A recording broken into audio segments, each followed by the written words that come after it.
Hi. In the next set of 3 videos, we'll discuss the scientific evidence on the health effects of dietary fiber. Eating plenty of dietary fiber is one of the key features of a healthy diet. Now, why is that? The reason is that dietary fiber has been linked to numerous beneficial effects in health in a variety of different studies.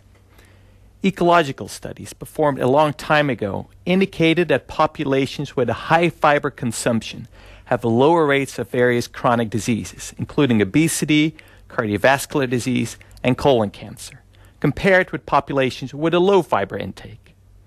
Now, we learned, however, that ecological studies should be interpreted with caution, as high fiber countries may have lower rates of certain diseases for reasons that have nothing to do with fiber intake.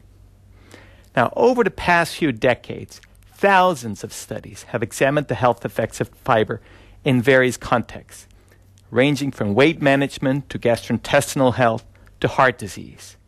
Now, a number of findings related to soluble fibers are comparatively solid and can be summarized here. Now, first of all, several dietary fibers, including pectins, psyllium, beta-glucans, and possibly inulin, reduce blood cholesterol levels. Now, these effects are relatively modest compared to, for instance, pharmaceutical treatment, but nevertheless clear-cut. How soluble fiber decreases blood cholesterol isn't clear, but it's probably related to their fermentation, to short-chain fatty acids, and possibly other fermentation products. Now, we know that elevated blood cholesterol is a risk factor for cardiovascular disease, and its reduction by dietary fiber may thus translate into reduced risks for cardiovascular disease. Now, in line with that notion, there was a recent meta-analysis of 22 cohort studies that was published in the British Medical Journal, and it concluded that high fiber consumption is associated with a reduced risk for cardiovascular disease.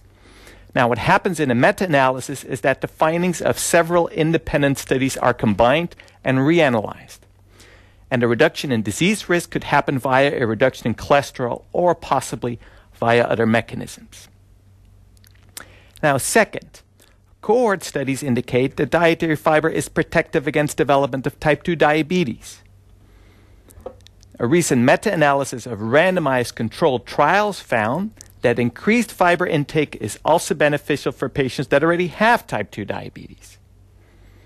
Now, it's not possible to draw clear conclusions about the differential effects of soluble versus non-soluble fiber.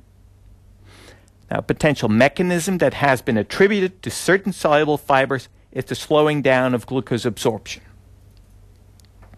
Now, third, soluble fibers generally have high water binding capacity, and they thus can hold moisture in stools, softening them. And this property helps with regular and comfortable bowel movements and can prevent constipation. Now, the standard treatment regimen for constipation is therefore to increase consumption of foods rich in soluble fiber and fiber in general, which may include use of fiber as a supplement. And an example of that would be psyllium supplements that are available.